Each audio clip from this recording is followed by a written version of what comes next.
وصحبه الأكرمين أجمعين. أعوذ بالله من الشيطان الرجيم. بسم الله الرحمن الرحيم. والذين معه صدق الله بالمولان العظيم وصدق رسوله النبي الكريم الكريم ونحن على ذلك لمن الشاهدين والشاكرين. إن الله وملائكته يصلون على النبي يا أيها الذين آمنوا صلوا عليه وسلموا تسليما. اللهم صل على سيدنا شفيعنا محمد وعلى آل سيدنا شفيعنا ومولانا محمد وبارك وسلم الصلاة والسلام عليك يا رسول الله. اللہ تبارک و تعالیٰ کا فضل و کرم ہے کہ اس میں آقا نامدار مدنی تاجدار دو عالم کے مالک و مختار گلشن ہستی کے ولی فصل بہار سید آدم نور مجسم راحت آدم و بنی آدم سیدنا محمد مصطفیٰ احمد مصطفیٰ صلی اللہ علیہ وآلہ وسلم کی امت میں پیدا فرمایا. ہم اور آپ ارحم الراحمین کی بارگاہ میں جمع ہیں. دعا کرتے ہیں پروردگار ہمارے عبادات کو اپنے حبیب صلی اللہ علیہ وآلہ وسلم کے طفیل شرف قبولیت عطا فرما.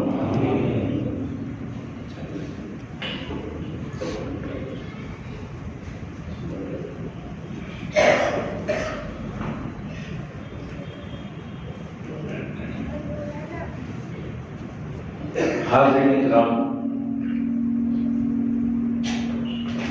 جیسا کہ آپ جانتے ہیں آج ماہ رجب کی 13 تاریخ ہے اور یہ بھی آپ کو معلوم ہے کہ 13 رجب حضرت علی مرتضیٰ رضی اللہ تعالیٰ عنہ کی پیدائش کی تاریخ ہے. تو آج ہم اپنی ٹاپک اپنا عنوان یہی بناتے ہیں حضرت علی مرتضیٰ رضی اللہ عنہ کی ذات گرامی. آج اسی بارے میں ہم بات کریں گے اور 3 حصوں میں اپنی بات کو ہم تقسیم کریں گے. نمبر 1 بات حضرت علی مرتضیٰ رضی اللہ تعالیٰ عنہ کی عظمت و فضیلت. دوسری بات ہوگی دور حاضر میں اٹھنے والے فتنے. اور تیسری بات ہوگی اہل سنت والجماعت کا موقف. ان 3 باتوں پر ہماری گفتگو ہوگی. نمبر 1 بات ہے حضرت علی مرتضیٰ رضی اللہ تعالیٰ عنہ کی عظمت و فضیلت. دیکھیے ایک بات ذہن میں رکھیے اور سب جانتے بھی ہیں یہ بات کہ صحبتوں کا بڑا اثر ہوتا ہے. صحبتوں کا بڑا اثر ہوتا ہے. کہنے والے نے کہا یہ مسل سچ ہے کہ ہو جاتا ہے صحبت کا اثر. یہ مسل سچ ہے کہ ہو جاتا ہے صحبت کا اثر. آدمی کیا در و دیوار بدل جاتے ہیں. آدمی کیا در و دیوار بدل جاتے ہیں. ٹھیک حضرت اسماعیل علیہ السلام کی ٹھوکر لگی زمزم کا چشمہ نکل گیا. بی بی ہاجرہ کے قدموں سے نسبت لگی. صفا و مروہ اللہ کی نشانیاں بن گئی. حضرت ابراہیم کے قدموں کی صحبت لگی تو پھر آپ دیکھتے ہیں وَاتَّخِذُوا مِن مَّقَامِ إِبْرَاهِيمَ مُصَلًّى. اللہ نے اس پتھر کو سجدگاہ بنا دیا. یہ تھوڑی دیر کی صحبت ہے. آپ دیکھتے ہیں کہ بڑی بڑی ہستیاں دنیا سے گزری. ان کے سوانے میں آیا کہ ان کے ساتھ ان کے روایتین رہتے تھے, ان کے صحبت یافتہ رہتے تھے. ایک بہت بڑے ولی تھے, ان کے ساتھ کچھ ان کے شاگرد کلام اللہ ان کے مریدین رہا کرتے تھے اور انہوں نے ایسا نوازا کہ ان کا ہر شاگرد، ان کا ہر فیضیاب ایک اعلیٰ مرتبے پر فائز ہوا۔ جی آپ سنتے ہیں کہ فلاں اللہ کے ولی کے پاس جو لوگ ان کی صحبت میں رہتے تھے انہوں نے یہ پا لیا، اور قرآن کریم بھی صحبت کو اختیار کرنے کا حکم دیتا ہے، فرماتا ہے وَكُونُوا مَعَ الصَّادِقِينَ، اللہ والوں کے ساتھ ہو جاؤ۔ کیوں ساتھ ہونا؟ اللہ والوں کی صحبت میں رہیں گے تو پھر اللہ کی نعمتیں تم کو ملے گی۔ اور صحبت کے بارے میں یہ بات طے شدہ ہے، جیسی صحبت ہوگی ویسا آدمی نکھر کر نکلے گا۔ اچھی صحبت ہوگی تو پھر اچھائی بن کر نکلے گا، بری صحبت ہوگی برا بن کر نکلے گا۔ صحبت صالح ترا صالح کند، صحبت طالح ترا طالح کند۔ اگر نیک کی صحبت مل گئی تو آدمی نیک ہو جاتا ہے، بروں کی صحبت مل گئی آدمی برا ہو جاتا ہے۔ تو پھر یاد رکھیے جیسی صحبت ہوگی ویسا اثر ہوگا۔ ولی کی صحبت میں رہیں گے تو پھر ولایت کا اثر ہوگا، نبی کی صحبت میں رہیں گے نبوت کا اثر ہوگا۔ اور حضرت علی رضی اللہ تعالیٰ عنہ اس ذات گرامی کا نام ہے جن کو صرف نبی کی صحبت نہیں ملی بلکہ نبیوں کے امام کی صحبت ملی، نبیوں کے امام کی صحبت ملی۔ تو پھر اندازہ کیجیے کہ کتنا بڑا معاملہ ہوگا حضرت علی مرتضیٰ رضی اللہ عنہ کا۔ اور صحبت کب سے ملی؟ کوئی درمیانی عمر سے نہیں، کوئی بڑی عمر میں نہیں کہ سرکار علیہ السلام نے حضرت علی رضی اللہ تعالیٰ عنہ کو اپنے دامن میں لیا تو بڑی عمر میں لیا، جبکہ حضرت علی 60-70 سال کے ہو گئے تھے، یا پھر جوانی کی عمر میں اپنے دامن میں سرکار نے لیا۔ نہیں، ایسا نہیں ہے۔ 10 سال کی عمر تھی حضرت علی کی، سرور کائنات نے اپنے دامن میں لے لیا۔ 10 سال کی عمر، اور وہ بھی اس شان کے حضرت علی۔ اس سے پہلے بھی کوئی حضرت علی دور نہیں تھے۔ کہا جاتا ہے اور کتابوں میں آیا بھی ہے کہ سب کی پیدائش اپنے اپنے گھروں میں ہوتی ہے، حضرت علی کی پیدائش اللہ کے گھر کعبے میں ہوئی۔ کعبے میں حضرت علی پیدا ہوئے، کعبے کے اندر، اس لیے مولود کعبہ کہتے ہیں۔ تو پیدائش ہی اس شان کی ہو تو پھر ان کا معاملہ کتنا عظیم الشان ہوگا۔ اندازہ کریں، فاطمہ بنت اسد ان کی والدہ ماجدہ کا نام ہے۔ حضرت علی سرور کائنات علیہ السلام کے رشتے میں چچیرے بھائی ہوتے ہیں، چچیرے بھائی حضرت علی بن ابی طالب رضی اللہ تعالیٰ عنہ۔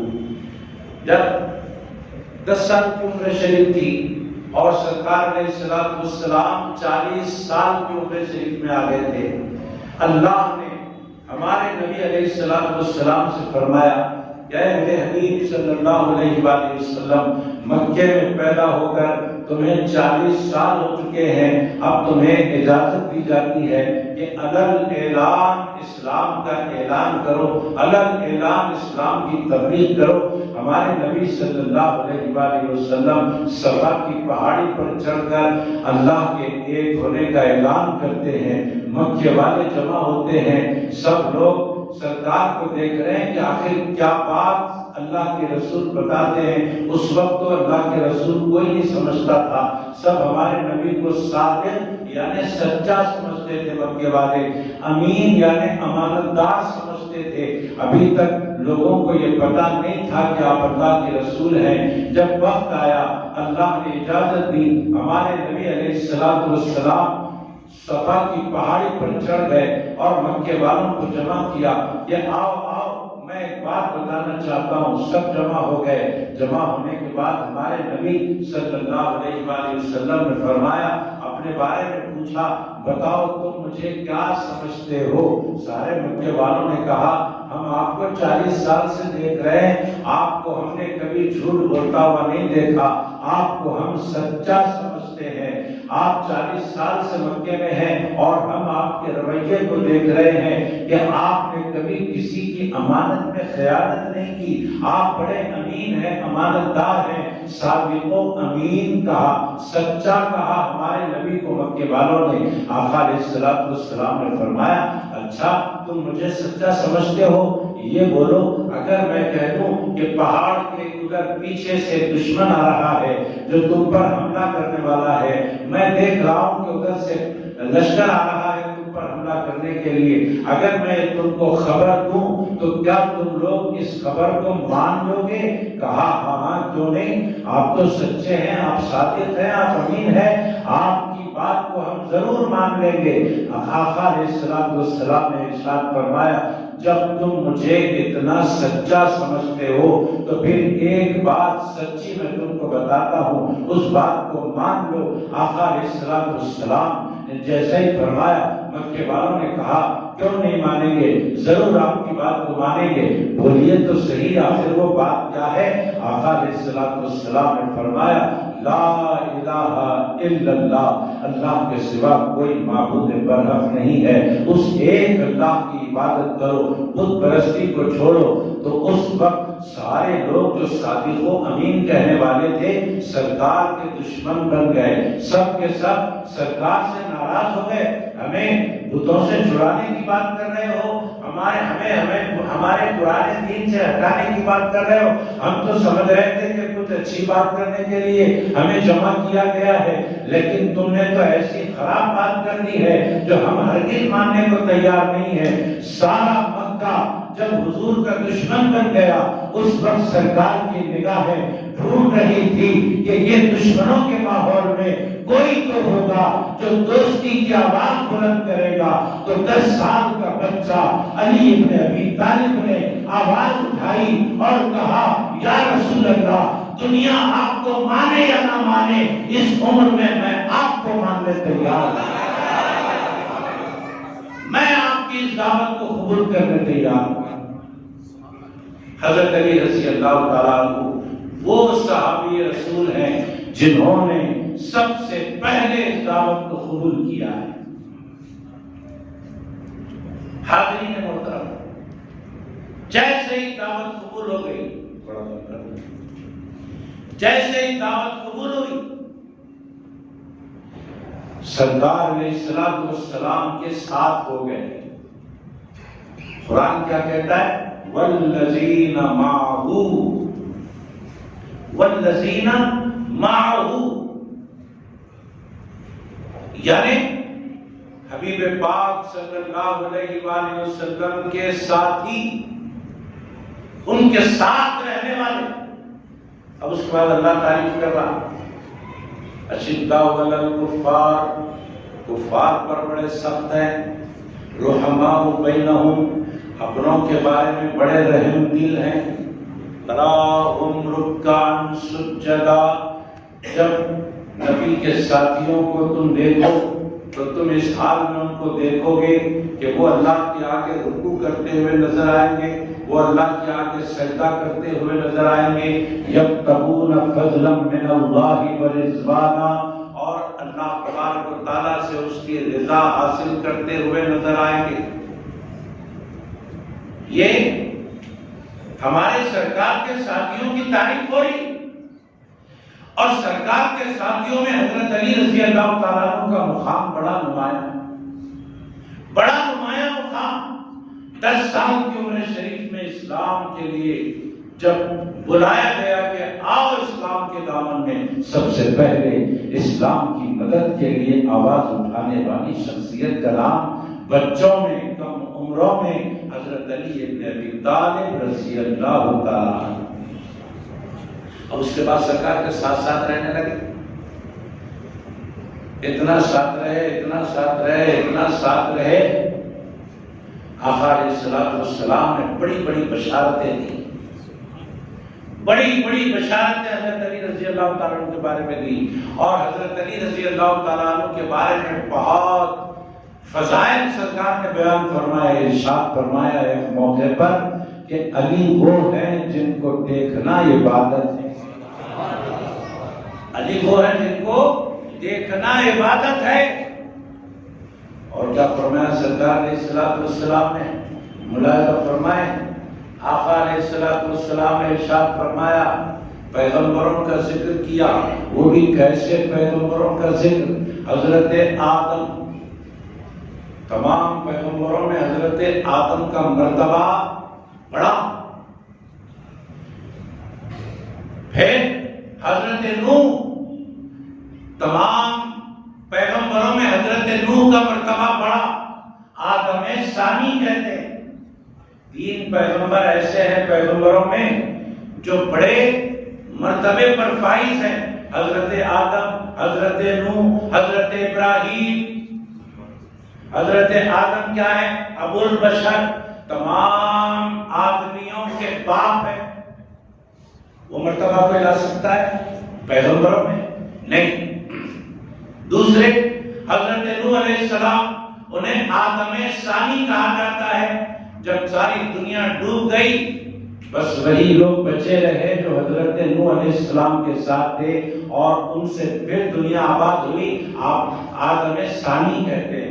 ان کے بعد حضرت ابراہیم علیہ السلام بڑے مانے جاتے ہیں۔ حضرت ابراہیم علیہ السلام کو ابو الانبیاء کہا جاتا ہے۔ ان کی اولاد میں ہزاروں پیغمبر ہوئے۔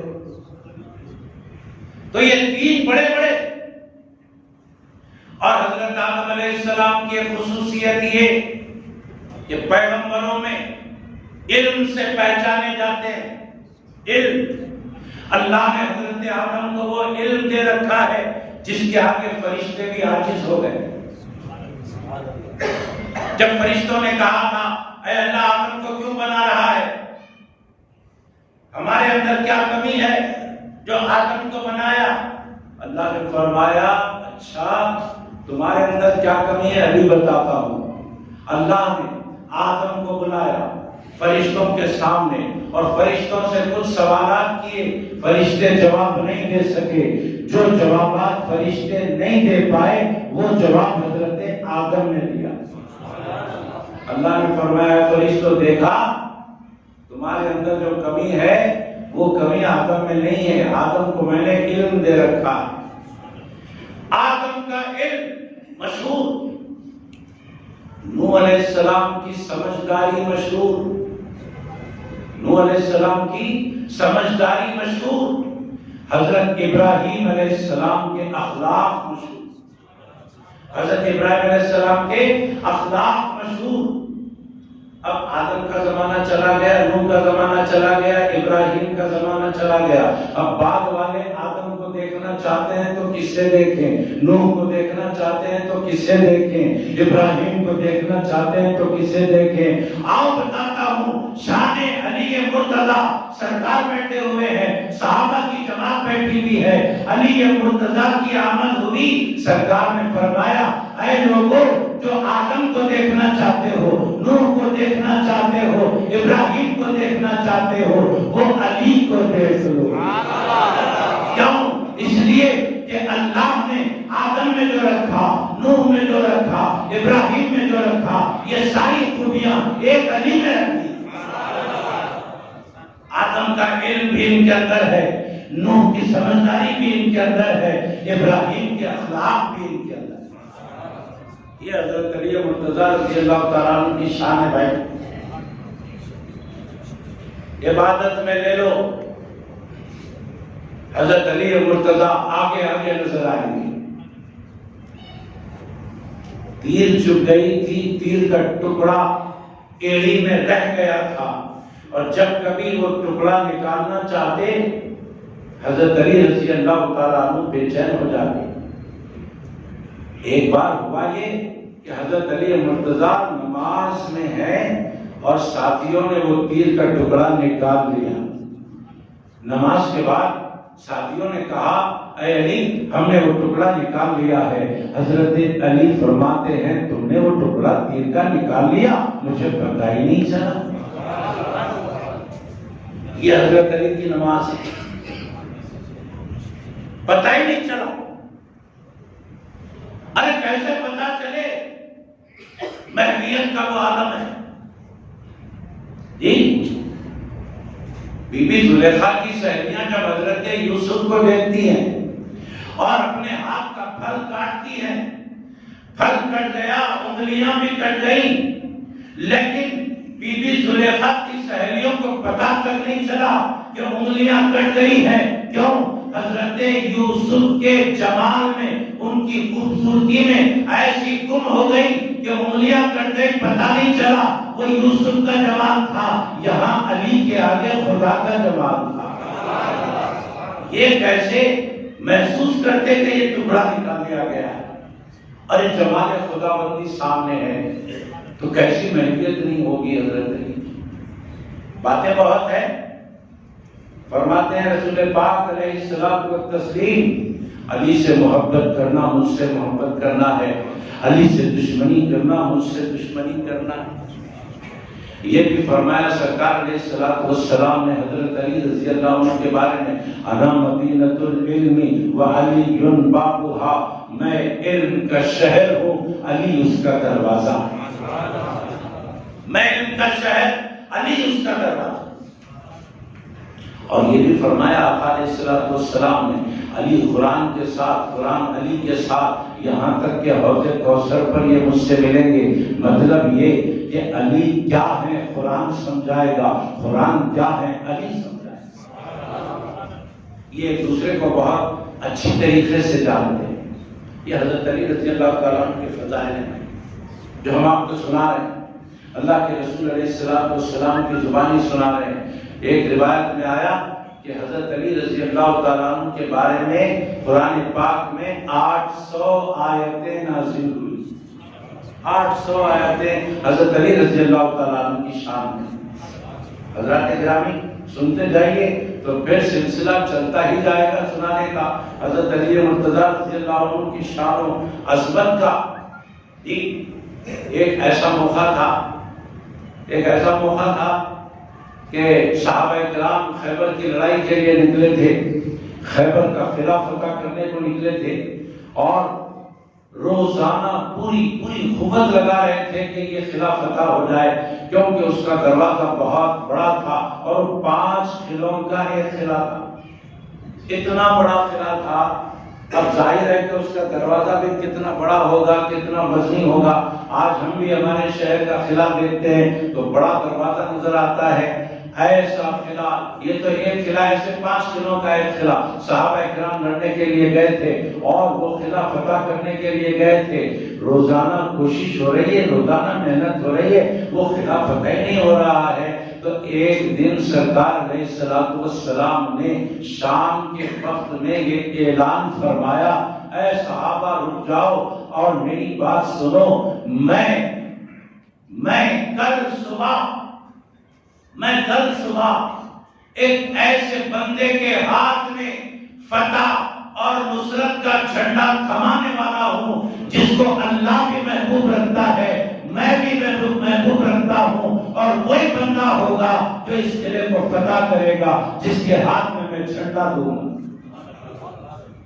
اب رات بھر صحابہ کرام سوچ رہے ہیں کہ کل صبح ہوگی تو سرکار کس کے ہاتھ میں وہ فتح کا جھنڈا دیتے نہیں معلوم، وہ کون بندہ ہے جو اس قلعے کو فتح کرنے والا ہے نہیں معلوم۔ صبح ہونے تک سارے صحابہ یہ سمجھ رہے ہیں کہ وہ کون ہوگا، وہ کون ہوگا، وہ کون ہوگا۔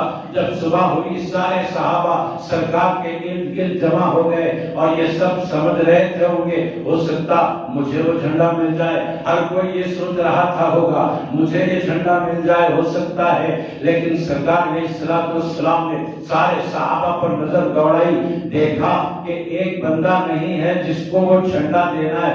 فرمایا سرکار نے مجھے اس مجمع میں علی نظر نہیں آتے، مجھے اس مجمع میں علی نظر نہیں آتے، کہاں ہے؟ صحابہ نے عرض کی ان کی آنکھوں میں درد ہے، ان کی آنکھیں عاشق چشم سے متاثر ہے، وہ تو اپنی آنکھ کھول بھی نہیں سکتے، اس لیے اس جنگ میں نہیں آئے ہیں۔ سرکار نے فرمایا علی کو بلایا جائے، سرکار نے فرمایا علی کو بلایا جائے۔ جب حضرت علی رضی اللہ تعالی عنہ آئے تو تو دیکھا کہ ان کی آنکھوں میں واقعی درد ہے، آنکھ نہیں کھل رہی ہے، آشوب چشم ہے، وہ آنکھ کھول نہیں پاتے تو لڑ کیا پائیں گے؟ فرمایا علی تم کیوں اس لشکر میں شامل نہیں ہوئے؟ عرض کیا حضور آنکھوں میں درد ہے، آنکھ کھل نہیں پا رہی ہے۔ سرکار علیہ السلام نے فرمایا پریشان نہ ہو، ابھی تمہاری آنکھیں درست ہو جائیں گی۔ سرکار نے اپنے منہ سے تھوڑا سا لوڑا یعنی تھوڑا سا تھوک نکالا، حضرت علی کی آنکھوں میں لگا دیا، حضرت علی کی آنکھوں کا درد ختم ہو گیا، درد ختم ہو گیا۔ لعاب کا یہ حال ہے تو لعاب والے نبی کا حال کیا ہوگا؟ درد ختم۔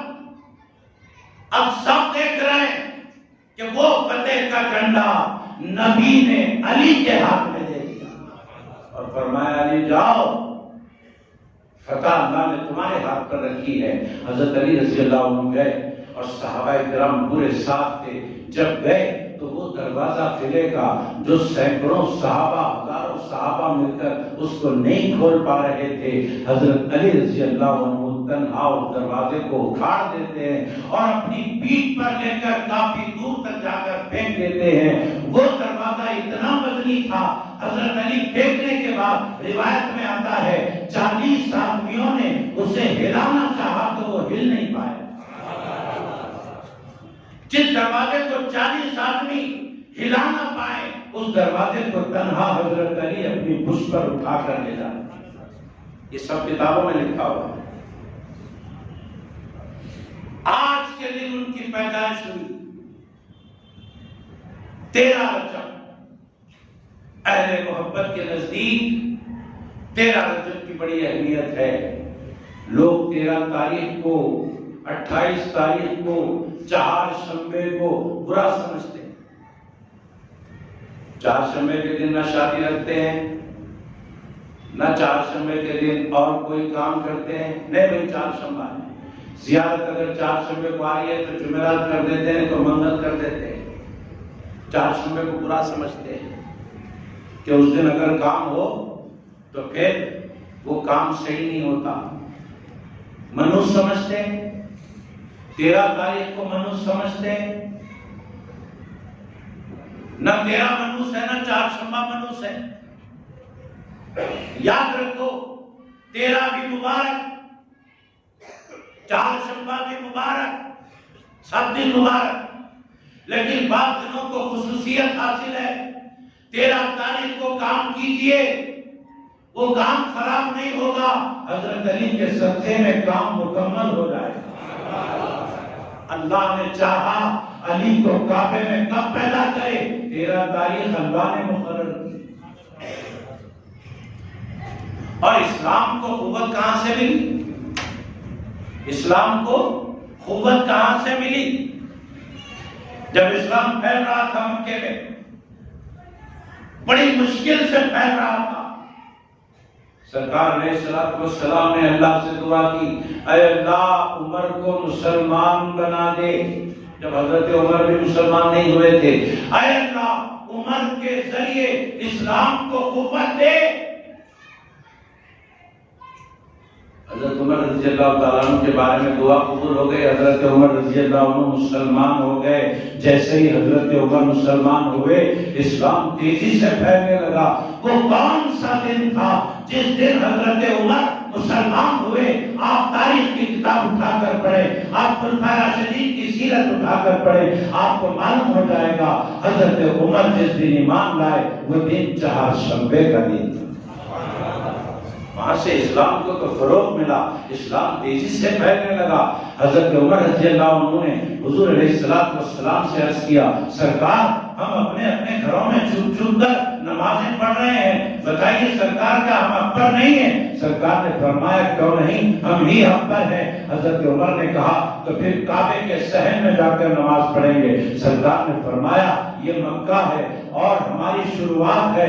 حضرت عمر نے کہا یا رسول اللہ اگر کوئی بیچ میں آئے گا تو اس کی تلوار سے اسی کی گردن مار دی جائے گی۔ مسلمان بڑی دلیری کے ساتھ صحن کعبہ میں نماز پڑھنے لگے۔ حضرات گرامی 13 رجب حضرت علی کی پیدائش، ایک بات ہو گئی سمجھ۔ اب یوں اخبار اگر حضرت علی کے ہم بیان کرنا شروع کر دیں، مزید فضائل بیان کرنا شروع کر دیں، ٹھیک، ان کی خلافت کے دور کے واقعات بیان کرنا شروع کر دیں تو کافی وقت لگ جائے گا۔ ہم آتے ہیں دوسرے نمبر کی بات پر۔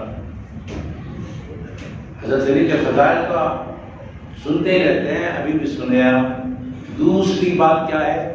دور حاضر کا فتنہ آج کل جو چل رہا ہے،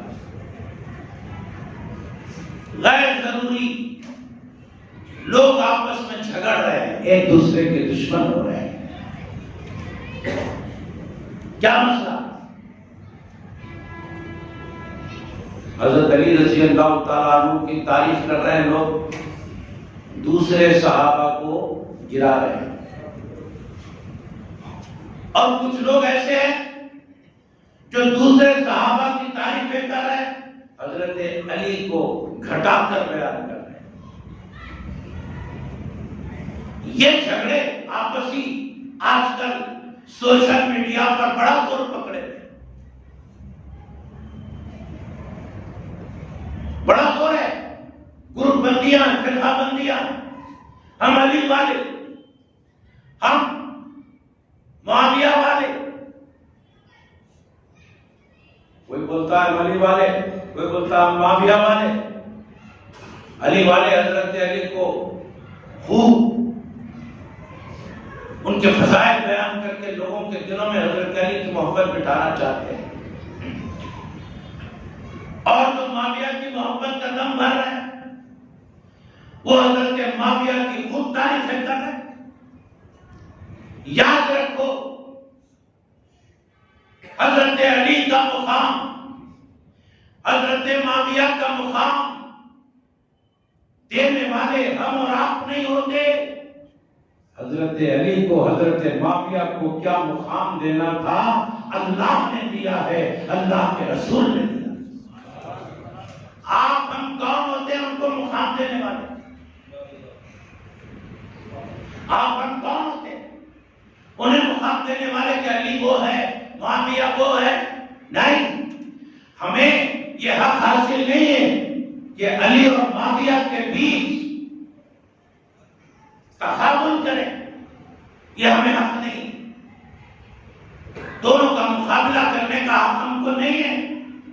دونوں کا کیا مرتبہ ہے اللہ کے رسول نے بتا دیا ہے۔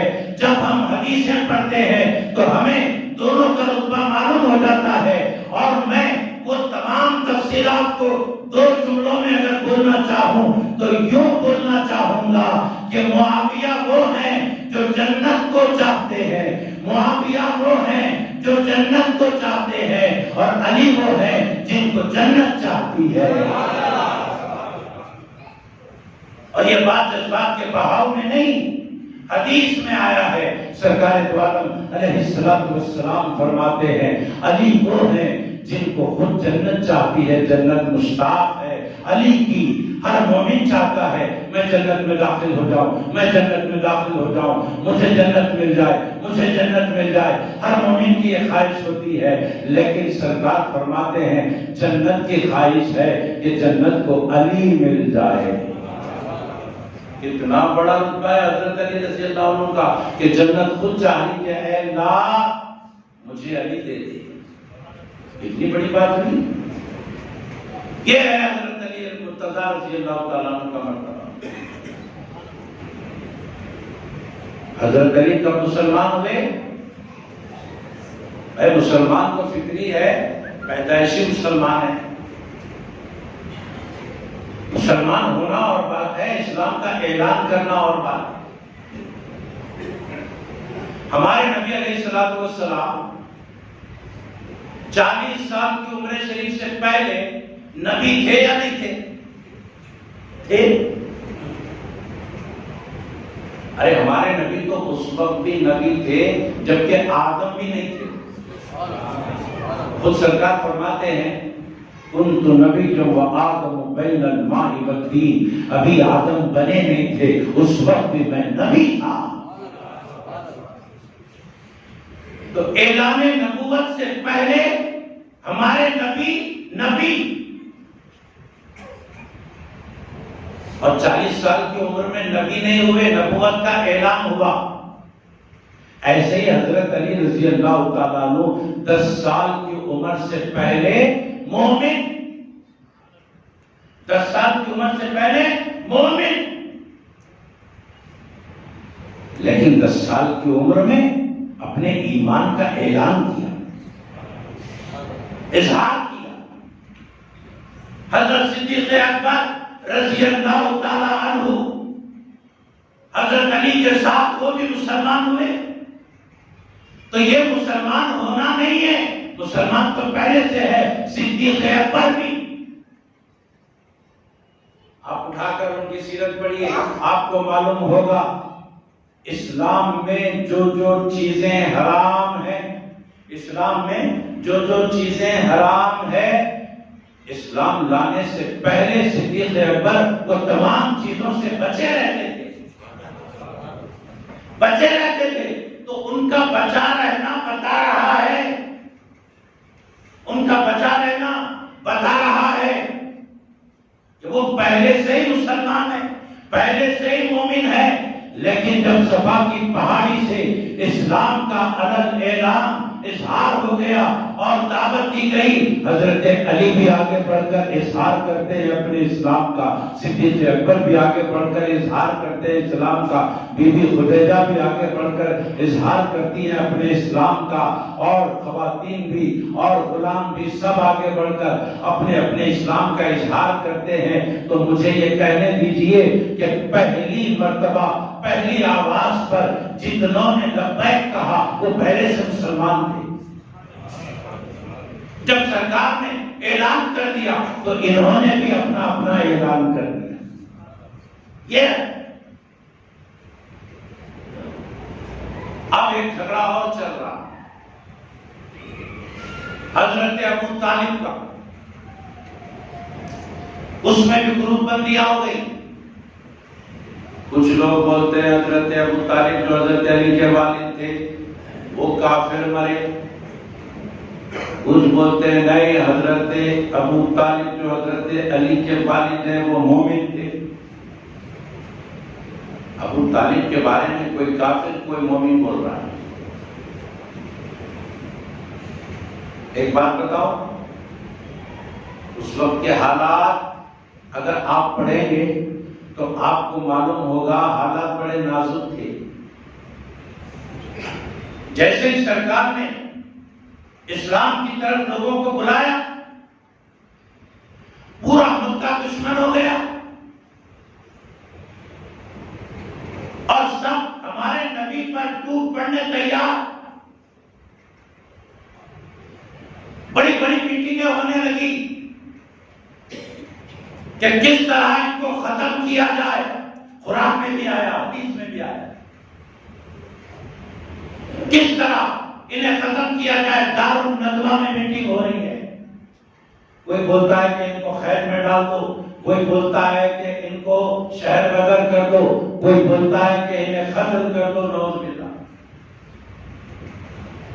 ایسے ماحول میں ہمارے نبی علیہ السلام کو ان تمام پریشانیوں سے حفاظت میں رکھنے والا کون تھا؟ حضرت ابو طالب تھے، کیونکہ پورا مکہ حضرت ابو طالب کا احترام کرتا تھا اور یہ حضور کی حفاظت میں لگے ہوئے تھے۔ اگر یہ کلمہ پڑھ دیتے زبان سے تو پورا مکہ حضور پر بھی ٹوٹ پڑتا، ابو طالب پر بھی ٹوٹ پڑتا۔ حضرت ابو طالب نے موقع غنیمت جانا، سوچا کہ میرے ایک کلمہ زبان سے نہ پڑھنے سے کیا ہونے والا ہے، سرور کائنات کی حفاظت کا کام تو مجھ سے ہو جائے گا۔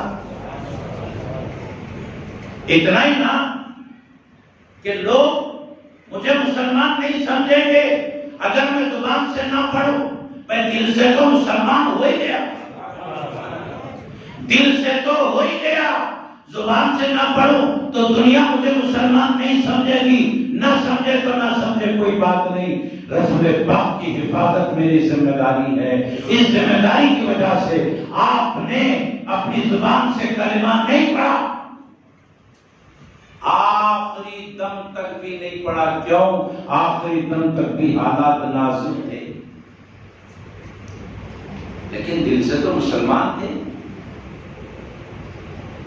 ان کے اشعار میں ایک شعر ایسا آیا ہے، آپ پڑھیں گے تو پتہ چلے گا. حضرت ابو طالب اپنی شاعری میں ایک شعر ایسا لکھتے ہیں کہ اس دنیا میں سب سے اچھا دین ہے تو وہ محمد کا دین ہے. یہ تو انہوں نے کہا، کھل کر سامنے نہیں آئے. اس وقت کی مجبوری تھی، کھل کر سامنے نہیں آئے. اب تیسری بات پر ہم آتے ہیں، وہ ہے اہل سنت والجماعت کا موقع. ہم آپ سنی ہیں تو ہم کو حضرت ابو طالب کے بارے میں کیا خیال رکھنا چاہیے، ہم کو حضرت علی حضرت معاویہ کے بارے میں کیا خیال رکھنا چاہیے، وہ سنیں. جھگڑوں سے ہم پاک ہو جائیں گے، اور جو جھگڑ رہے ہیں ان لوگوں سے بھی گزارش ہے کہ یہ جھگڑے ختم کریں، اہل سنت والجماعت کی راہ پر گامزن ہو جائیں. حضرت ابو طالب کے بارے میں سنیے، اہل سنت والجماعت کا موقف دیکھیے. اگر ابو طالب کا ذکر آیا کہ وہ مومن ہے یا کافر ہے تو ایسے موقع پہ ہم کو خاموش بیٹھنے کا حکم ہے. خاموش بیٹھیں. اگر آپ مومن بولے تو کافر بولنے والا لڑے گا آپ سے، اگر آپ کافر بولے تو پھر مومن بولنے والا آپ سے لڑے گا. خاموش. اگر بولنا ہی ہے تو پھر مومن بولنا، بولنا ہی ہے مومن بولنا، یا پھر خاموش رہنا. یہ دو میں سے کوئی ایک کام کرنا. کافر نہیں بولنا. کیوں نہیں بولنا؟ روایت میں آیا ہے کہ اگر ہم کسی کو کافر بول دیتے ہیں اور وہ کافر اگر ہے تو ہماری بات جا کے اس کو لگ جاتی. اگر وہ کافر نہیں ہے، اندر سے مسلمان ہے، تو پھر وہ بات پلٹ کے آتی، ہم کافر ہو جاتے. یہ اہل سنت والجماعت کا موقع. اب رہا حضرت علی اور حضرت معاویہ کا معاملہ. اس دور میں جب وہ دنیا میں تھے، حضرت علی اور حضرت معاویہ کی جنگ ہوئی تھی. وہ جنگ کو لے کر آج تک لوگ اختلافات کر رہے ہیں. ہمارا کہنے کا مطلب یہ ہے کہ حضرت علی کا بھی احترام رکھو، حضرت معاویہ کا بھی احترام رکھو. جب معاویہ کی بات آئے تو پھر اپنی زبان کو بند رکھو. یہی ہمارے بزرگان دین نے تعلیم دی ہے. خاموش رہو. معاویہ کا ذکر آیا، خاموش رہو، ان کے خلاف مت بولو. ان کا حضرت علی کا معاملہ ہے، تم اس میں بیچ میں مت جاؤ. تمہارے اوپر دونوں کا احترام لازم ہے. یہ اہل سنت والجماعت کا موقع. اگر جائیں گے بیچ میں تو تمہارے بیچ میں جانے سے مسئلہ حل ہونے والا نہیں ہے. 1400 سال سے جو مسئلہ حل نہیں ہوا، آپ ہم کیا حل کر سکتے ہیں؟ یہ جھگڑے ختم کرو. اہل سنت والجماعت کے نام پر سب ایک اور نیک بن جاؤ. یہی آج کا پیغام ہے. اللہ سے دعا ہے جو کچھ کہا گیا سنا گیا اس پر توفیق عطا فرما. اور یہ بیماروں کے نام ہیں جتنی میں، اللہ تعالیٰ ان سب کو شفا کاملہ عطا فرمائے. اور آج بات نماز عشاء بابا نگر میں مدرسے شاہد اعلان میں فاتحہ خوانی ہے. آپ سب کے لیے اعلان کرنے کے لیے آیا ہے، ہم اعلان کر دیے. اللہ سے دعا ہے ہم سب کے دلوں میں اے اللہ حضرت علی رضی اللہ تعالیٰ عنہ کی محبت ڈال دے.